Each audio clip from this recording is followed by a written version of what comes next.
Hey guys, and welcome back to my Let's Play of the PlayStation 2 and Wii version of Sonic Unleashed. In the last part, we defeated the Dark Gaia Phoenix. And rejoice! Because for the next two videos, we have nothing but day stages. Huzzah, hurrah, and any other words like that. I don't even think we have any little bonus missions for the Werehog. The only thing we're going to be seeing with the Werehog are the Gaia Gates. I don't know what... I think it's because I didn't have any of the item... I hadn't been given the CD for Spagonia Day yet, but I think I spoke to them at the wrong time. I have to speak to Professor Pickle first. And then I should be okay. And then they should be able to give me the CD. I probably could have gotten that thing a lot earlier. But I kept forgetting, and then I was like, oh right, the CD! I still haven't gotten that from Ippolita yet. Let's go to the Pickle Lab first. Oh my, the Dark Gaia Phoenix has appeared. Events are unfolding just as they are outlined in the Gaia manuscripts. Additional study of the Gaia manuscripts has yielded new information. Here and Shannon are your next destinations. Alright Sonic, time is of the essence. Do pick up the pace! I'm going as fast as I can here, Pickle.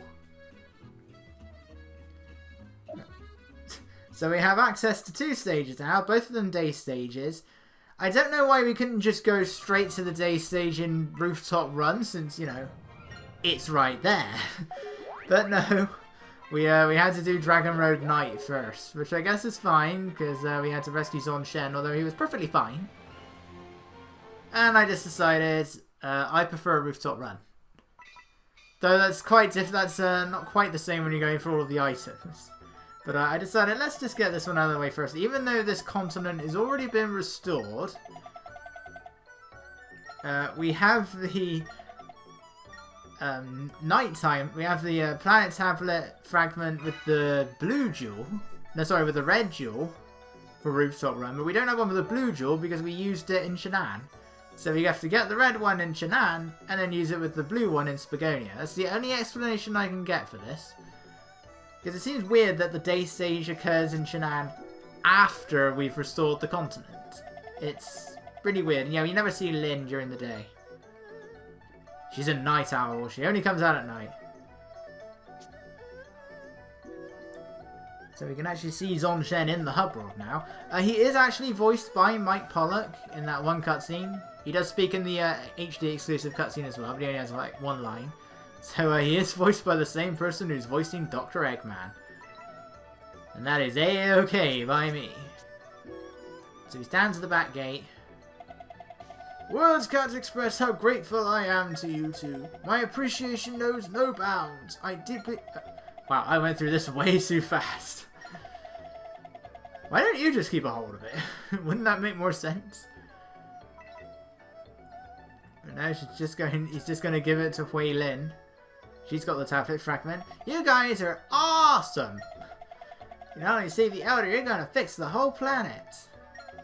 It sure is a big world. Oh, I almost forgot. The Elder gave me some... Okay. Fine past me, I won't read the text. I'm only reading certain bits of text anyway. We've attained the third continent's sun tablet. Again... Okay, that had nothing to do with the whole confusion between what medals you get when. But I still don't get how day stages require the sun tablet, but they give you moon medals. I don't get it.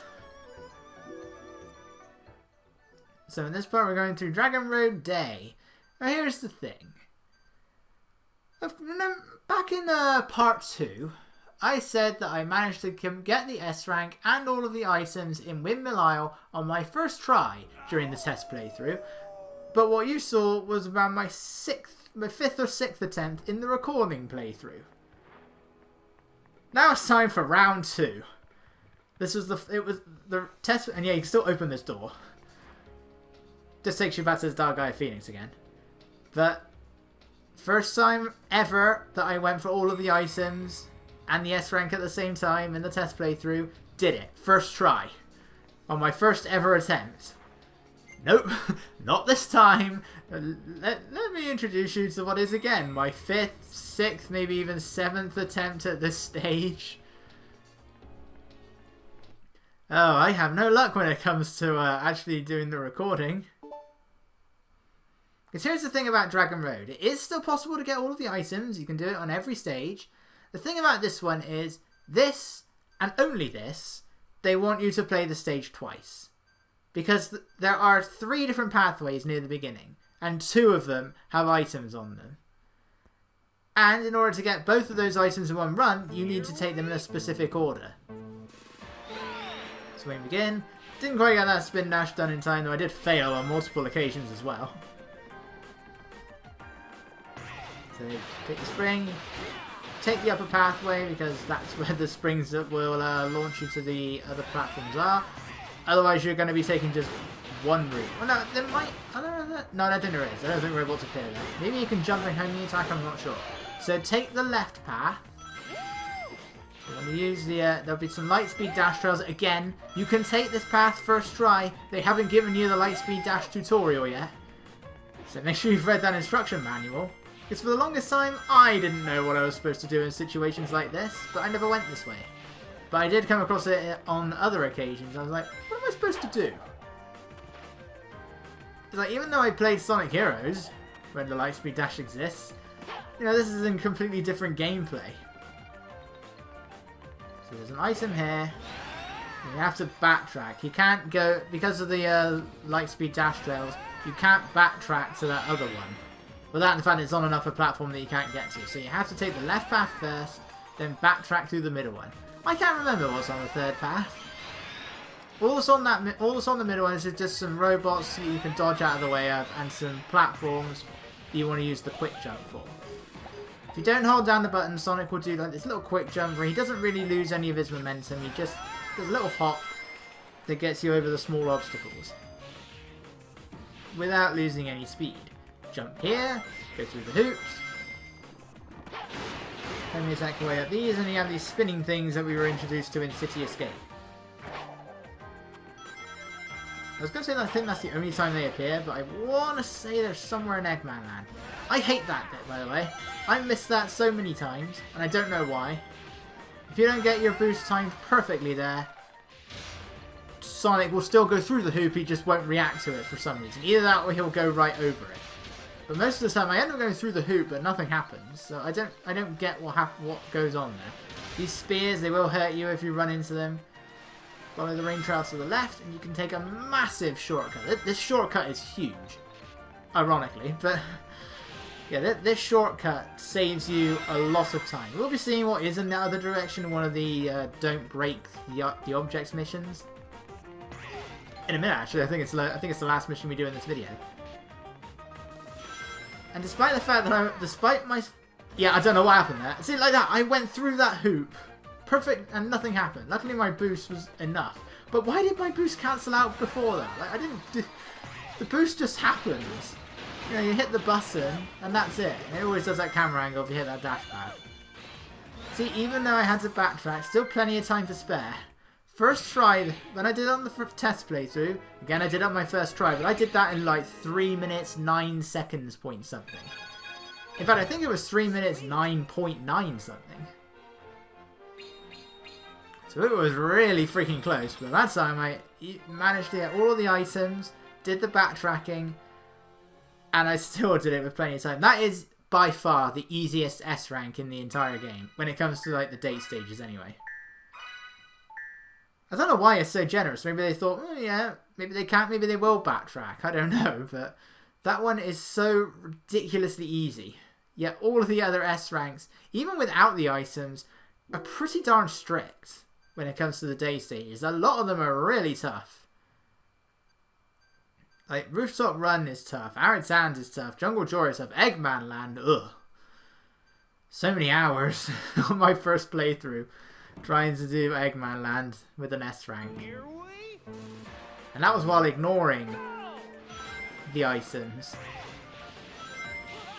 Okay, so this is one of the more difficult collect the rings missions. So we're going to collect 200. You want to stick to the upper pathways. There are rings on the lower paths, but only on some of them. And you can't backtrack all the way down. I think that's as far as you can go, because that dash ramp's going to launch it back up. I did miss a few rings down there, but I do manage to get through this pretty well. Grab that item. The poles are gone, but it will send you back up there in a minute anyway. When you get to the end of the stage, I can defy gravity there, but I've been doing that since Sonic 2. 2 rings, that's all I was off by. 2 rings. Thankfully, the spring now appears. And that robot launches me to the 5 rings. I failed that one quite a few times, actually. That is, I would say that is one of the more difficult ring missions. Not that that's saying much, because overall the ring missions are really easy. You shouldn't really ever fail them. The only problematic ring missions are the ones that have item boxes in them. I mean, usually the item box is right at the beginning, so you should be able to collect it without having to worry. There are a few exceptions. There's one in the bobsled section, the bobsled one in Holoska. There's the one in Eggman Land where it's towards the end. I think there is one in Dragon Road where you have to ignore some rings in order to get the items. Because it does come fairly late into the level. So here we are. This is what you skip if you take that cave. It is skipping quite a large portion of the level. So we have another... Yeah, this is my second attempt. I went right into that jar on the first try. Let's get these jars here. It will always automatically bring you into the center of that ring. There's a robot that will appear here, and there you go. And then this is where the quick time events will bring you out. So you do skip a good portion of the level. And in the end, you're still covering quite a lot of distance. When you take that cave, it's just you're doing it in like a different direction. That's pretty much all it is. And now we've attained a tablet fragment adorned with a red jewel, and immediately... Or a blue jewel, whatever it... No, it is red jewels for day stage, isn't it? Whatever just appeared there.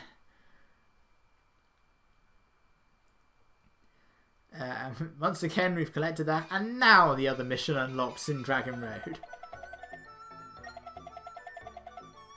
So before we head over to Spagonia, let's just go and take care of that mission.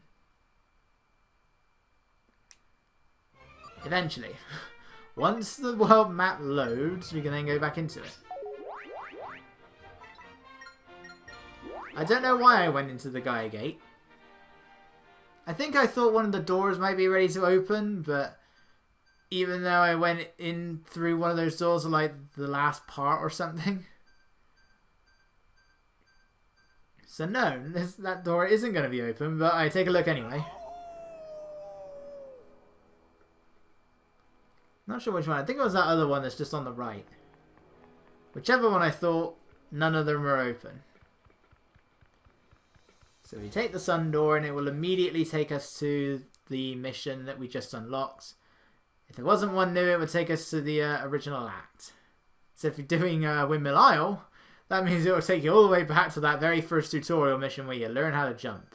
And it will keep going if you select to continue. It will keep going all the way until the final mission of the day stages. Same with nighttime. I think it will do all of the optional missions once you've completed the main ones. I don't know, I've never tried. Alright, so we have some new areas here. Dragon Road is probably the one that gets the most unique areas. Which is a shame. This is why I really do wish that we had additional stages. Like multiple acts. Because you could really make another level out of all of this. And in some cases you do, like some of the time attack ones, you're still in them for almost as long as you would be for a regular day stage, which makes me wonder why they didn't just make multiple acts. And that's why it's weird how some acts have these unique areas, but others don't. Like, we never go anywhere new in Windmill Isle. We never go anywhere new in Cool Edge. We have a few unique areas in Spagonia. We have areas like this, and another one still to come in Dragon Road. We have unique areas in Arid Sands. We have unique areas in Jungle Joyride. So why didn't they just make a few acts? Like the HD version has additional acts to help you get some more medals. You know, they're much shorter than the main day stage. They don't have to be big. They can just be like little mini stages. It's like in the HD version, you have these short stages, They have more medals for you to help you progress through the story. They have the other items. But they're shorter, and they often test one of Sonic's abilities. Yeah, that's all you need. I kind of wish that they did something similar to this. But anyway, now that we've done Dragon Road, we're going to head over to Rooftop Run. So I will see you guys then.